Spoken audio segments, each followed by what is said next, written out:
नमस्कार दोस्तों, आज की कहानी है बुद्ध के 5 कथन आपका जीवन बदल देंगे।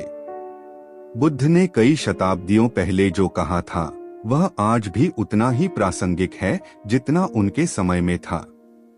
इस असहिष्णु समाज में अंतहीन इच्छाओं और अस्तव्यस्त तथा तनावपूर्ण जीवन में अवसाद एक बढ़ती हुई समस्या है।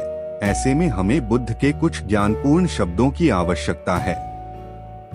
जन्म दुख है, बुढ़ापा दुख है, बीमारी दुख है, मृत्यु दुख है, दुख और विलाप, दर्द, शोक और निराशा दुख हैं। बुद्ध ने दुख के बारे में बहुत कुछ कहा। वास्तव में यह 4 आर्य सत्यों में से पहला आर्य सत्य है, जिसे बुद्ध की प्राथमिक शिक्षाओं में से एक कहा जाता है। इसका मतलब यह नहीं है कि बुद्ध निराशावादी रूप से मानते थे कि हम सभी बर्बाद हैं और चाहे हम कुछ भी करें हमें दुखी रहना ही है। वह बस इस वास्तविकता को संबोधित कर रहे थे कि हम सभी के जीवन में दुख हैं। जीवन गुलाब का बिस्तर नहीं है। हर किसी के पास समस्याएं, त्रासदियां और दुर्भाग्य हैं। यह बस ऐसा ही है। जितनी जल्दी आप इस सत्य को समझ लेंगे उतनी ही जल्दी आप शिकायत करने, परेशान होने या निराशा में डूबने के बजाय आराम करने और चीजों को सही करने की दिशा में काम करने में सक्षम होंगे। शांति प्राप्त करने के लिए स्वयं को दृढ़तापूर्वक प्रशिक्षित करें। खुश और संतुष्ट रहना एक विकल्प है और शांतिपूर्ण होना आमतौर पर स्वाभाविक रूप से या आसानी से नहीं आता है। इसके लिए वास्तव में प्रयास करना पड़ता है। हम सभी उस बहुचर्चित निर्वाण की लालसा रखते हैं। तो आप अपने जीवन में शांति कैसे प्राप्त कर सकते हैं?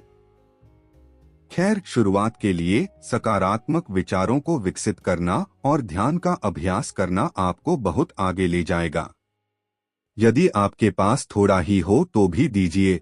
खुद को खुश रखने का एक तरीका दूसरों के लिए कुछ करना है। जब आप किसी की मदद करते हैं तो आपको जो एहसास होता है वह बेमिसाल होता है। ऐसे बहुत से लोग हैं जो परेशान हैं, चाहे आपके पास कितना भी कम क्यों न हो। उन्हें भोजन, पैसे या यहाँ तक कि अपने समय से मदद करें। उन लोगों को दोषी ठहराते हैं जो चुप रहते हैं। वे उन लोगों को दोषी ठहराते हैं जो अधिक बोलते हैं। वे उन लोगों को दोषी ठहराते हैं जो संयम से बोलते हैं। दुनिया में ऐसा कोई नहीं है जिसे दोषी न ठहराया गया हो। आप हर किसी की उम्मीदों पर खरे नहीं उतर सकते और चाहे आप कुछ भी कहें या करें, हमेशा लोग शिकायत करते रहेंगे और आपको हतोत्साहित करने की कोशिश करेंगे। बुद्ध ने कहा था, यह एक प्राचीन प्रथा है, सिर्फ आज की नहीं। इसलिए अगर बुद्ध, जो कई शताब्दियों पहले रहते थे, ने इसे एक प्राचीन प्रथा कहा, तो हम निश्चित रूप से कह सकते हैं कि यह कोई नई बात नहीं है और यह अनादि काल से चली आ रही है। इसलिए अपने गुस्से पर काबू रखें और उनकी बातों पर ध्यान न दें और खुद को उसमें उलझाएं नहीं। यदि आपको अपनी गलतियां बताने के लिए कोई बुद्धिमान आलोचक मिल जाए तो उसका अनुसरण उसी तरह करें जैसे आप किसी छिपे हुए खजाने तक पहुंचने वाले मार्गदर्शक का अनुसरण करते हैं।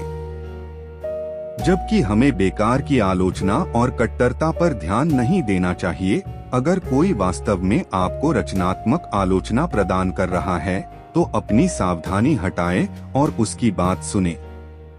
विशेष रूप से इस दिन और युग में ऐसा कोई व्यक्ति होना जो ईमानदारी से आपको आपकी गलतियों के बारे में बताए और अच्छी, सार्थक सलाह दे, मिलना मुश्किल हो सकता है, लेकिन बेहद महत्वपूर्ण है।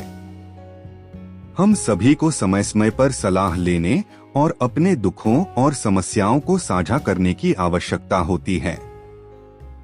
हम सभी को अपने जीवन में उस व्यक्ति की आवश्यकता है।